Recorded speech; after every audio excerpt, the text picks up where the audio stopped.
So you've got your story or idea pitch ready and your finger is hovering over the send button on the email.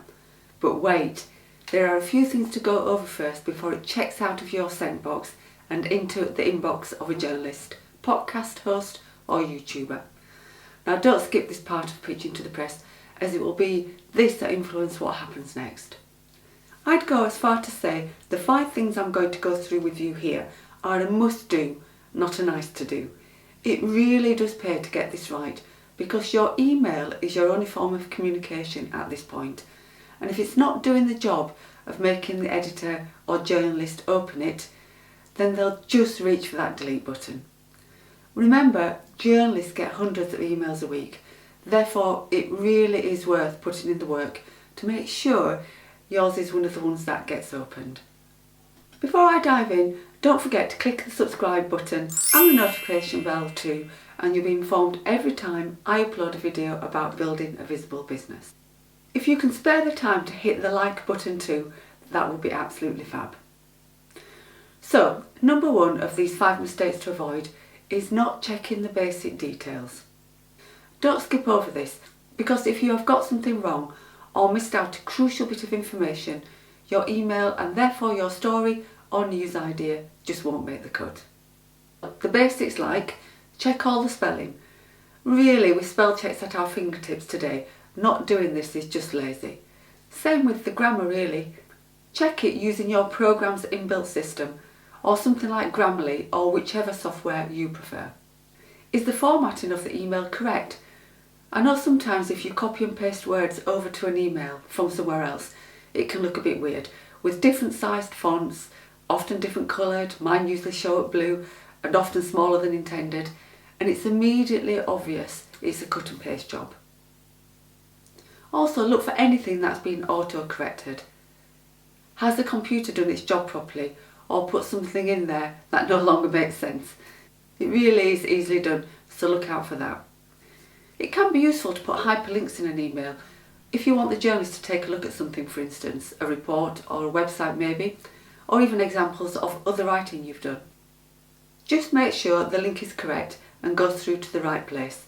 You really don't want to take the chance of it going off to somewhere you'd rather it not. Then most importantly, make sure your contact details are correct.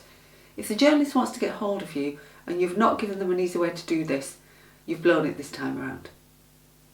Also, you want them to use your website address or social media links in the feature, as this is what drives potential clients to your door, so put those in too.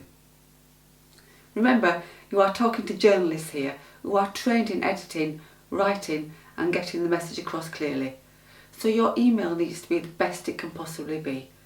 Of course you're not a trained journalist, but you can still put in the effort. So, on to mistake number 2. This one is not to overlook the research you need to do in advance. In particular, search out to see if they have featured something similar in the last 12 months. If they have, I'd hold off sending the email, as the journalist or podcaster or wherever you're sending it is very unlikely to cover the same thing in a short period of time. It's just not good for the readers. So wait until 12 months have passed, and if your idea is still relevant, send it then. It can be a good idea to make the angle different to the one they've already featured, even if the topic is the same. That means it might get picked up quicker.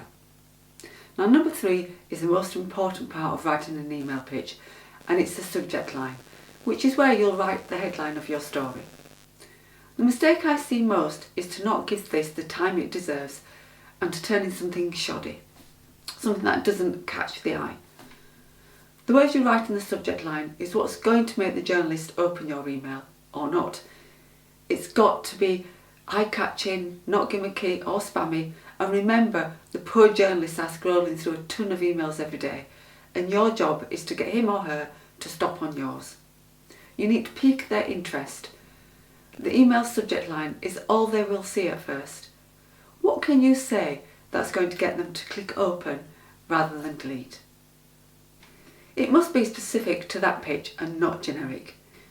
So a good headline could be something like, "The telltale signs your employee is about to hand their notice in." Or, "The 3 unspoken truths that women need to know about clean beauty." or something like a relationship coach spills the beans on what not to talk about on a first date. If the story has a seasonal element to it, maybe it's a Christmas or Easter story, then make sure that's included in the headline too, because the journalist needs to know it's a time-limited story. Now, I do cover the subject of headline writing in my membership, the Media Hotline, and in some detail as it's so important. I also show the members how to use headline checkers and idea generation tools. If you'd like to know more about this membership, the link is in the description box below. It's not always open, but at the time of making this video, which is nearly September 2022, it is. Okay, we're on to number 4 now, and the mistake here is to make the email far too long. This is really important and the one piece of advice that is often ignored. The email should be short. Now people, a lot of my clients, seem to think that the journalists want an essay, when in fact what they actually want is the complete opposite. You simply say, in this order, what the story is about and why it needs to be told now. Then give your opinion or unique take on it. Then say why their readers or audience needs to hear this story. And explain why you are the expert to tell it. This email is not the time to talk about you in any detail. Now, write in short sentences with no waffle. It can be useful to break up the copy with bullet points or numbers if you want to do that. It just gets the editor's eyes to where you want them to be.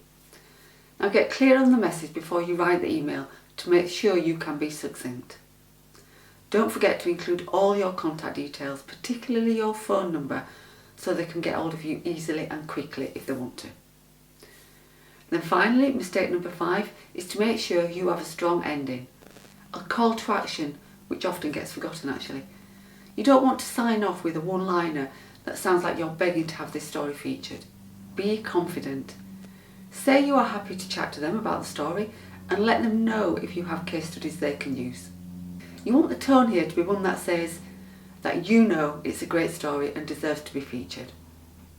Also think about what you want the reader of your story to do next.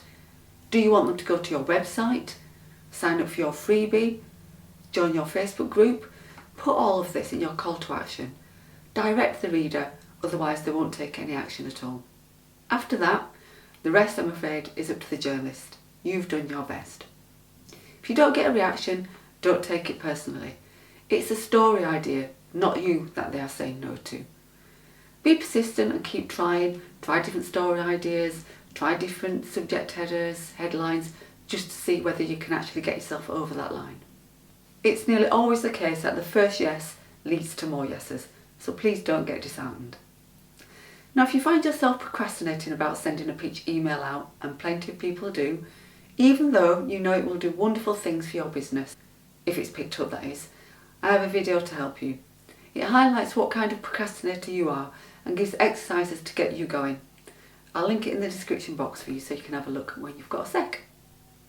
Okay, thank you for watching. As always, if you have any questions on this topic or anything else to do with visibility in your business, ask them in the comments below and I'll get back to you.